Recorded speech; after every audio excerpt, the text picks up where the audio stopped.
Look at how beautiful he is. Perfect. He's going to go down and There look he at. goes. You guys can go back to fishing. I'm going to Okay. explain to them a little bit these Okay, flies that there you we're go. using.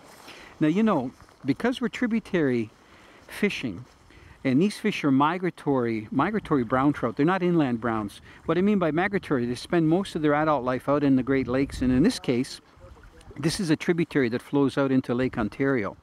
So these fish are coming up here to spawn. That's why that brown was so dark in color. And you can see here that this tributary is probably about 60, 70 yards wide. It's fairly silty, and because we're at the bottom end of the tributary, there's not a lot of flow. So just below here, we call this frog water, because it's kind of water that you see frogs in. All of these pattern of flies that you see here are very fluffy. That's because they're tied with maribou, and either maribou or rabbit fur, okay?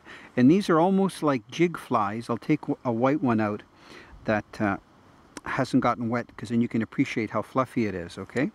So this particular one, you can see that it's been tied on a regular hook, but what the person did was wrap wire around it to weigh it down a little bit. And there's a little bit of color, a little bit of plastic in there. So when this gets wet, it actually looks like a little bait fish.